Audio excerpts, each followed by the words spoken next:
Hey everybody, my name is David and this is among the top 3 of my very favorite LEGO Star Wars sets, the 7665 Republic Cruiser from 2007. Ever since I can think I wanted to own it, and last year I finally fulfilled this lifelong dream by treating myself with this sealed copy of the set, and I'm still deeply in love with it. Now, we already have a Consular-class cruiser available on our website, designed by Fukusaku, and I absolutely love the build and the size, since it's really easy to buy and own. But since I can think, I always wanted to have a large model of this ship in LEGO, and now it's finally time. In front of me today is the largest LEGO Consular-class cruiser that is realistically able to be built by an average LEGO enjoyer, and it was designed by Thomas Braden Anderson. This model is absolutely massive, and I believe the heaviest LEGO build I have ever handled. If you feel like you are worthy of this build and prepared to tackle such a big LEGO model, then you are more than welcome to visit our website www.brickvault.toys to get the instructions and parts list for it to build it yourself. It was an absolute joy to build, took me about 3 to 4 full days of building, and I enjoyed every step. With your purchase, you not only support us, but also the amazing builders from all over the world that we work with, like Thomas in this instance, who single-handedly fulfilled my personal LEGO dream. And now back to the Consular. The Consular-class cruiser is the first ship that was seen in the prequels, and therefore the first ship in the timeline of any Star Wars movie on screen. It had a very brief appearance before it got blown up, but it became quite iconic, especially with the combat refit being used in the Clone Wars TV show a lot. This model has over 8,000 pieces and is just shy of 90 centimeters long. Here's a stool as size reference. You won't believe how heavy it is. It's difficult to hold it any longer than a couple of minutes by myself with its 6 kg or 13 pounds. Now, besides the size and the amazing look of the model, there's something else that's amazing too, and that is the full minifig compatible interior. Yes, you heard correctly. This model has interior to play with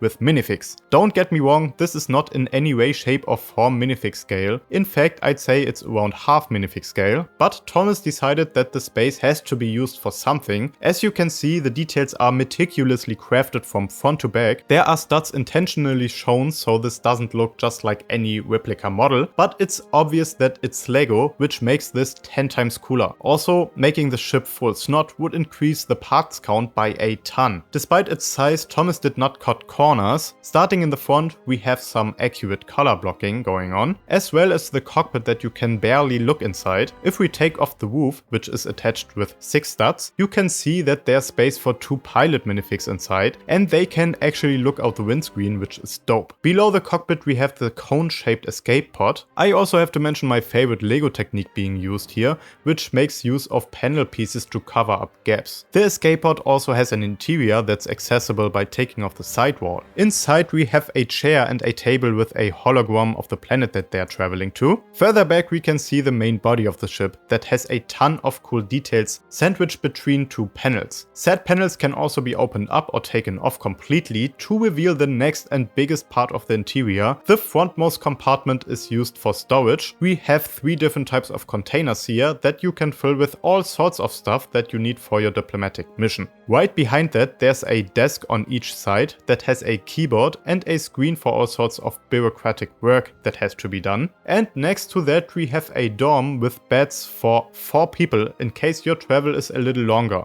Making our way back, Thomas did a great job recreating the deflector shield section, which always looked really messy to me. Thomas looked at the source material closely though to get all the right details in, such as antennas and radar dishes. And the best thing, this also has an accessible interior that you can see if you remove the whole section. Inside we have 3 seats around another hologram map, which is great for planning missions. In my opinion, the coolest section of this whole build though is the back. We have 3 large engines that are built super strongly into the model, and they are massive. These won't come off no matter what you do, and the triangular section towards the engines is built super strongly as well. This is by far the heaviest section of the whole model, but despite the engines being extremely heavy, it has surprisingly little flexing towards the rear. The look from the back is just stunning with a little orange glow in the engines. The underside of the ship is just as detailed and covered up as the top, which I like a lot and makes this an all-around great display piece. It's displayed on 2 black stands that are well connected to the skeleton of the model and can't be taken off. Since this model is so heavy, I wouldn't have recommended taking them off anyway, and they're also great for handling and transporting the build. You could just put 2 hands underneath the belly to lift it up, but I also like to grab the 2 stands because, like I said, they are that well connected. That's actually what I did in the thumbnail, so you can see how well they hold up with the weight of the model. Generally, this build is extremely sturdy. I'd say easily as sturdy as an official LEGO set. There's nothing that you have to fear about while handling the build. It is built like a wok, which explains the weight, but benefit is that you don't have to be afraid when bumping into the table that it stands on, and I'd say even a drop would be not as bad as one might think if you look at the build. Your floor would be in much worse condition than this build, I'd say. I can't believe that this model actually exists like this. It's a childhood dream come true, and it gives me so much nostalgia for the Phantom Menace and the beginning sequence of the first LEGO Star Wars game. I always loved this ship, and I can't wait to get my hands on the combat refit version as well. Let me know in the comments if that is something that you're interested in as well. If you would like to build this model for yourself and support us and the designers so we can continue bringing you these amazing large LEGO builds and of course smaller, more accessible LEGO builds for smaller wallets, then visit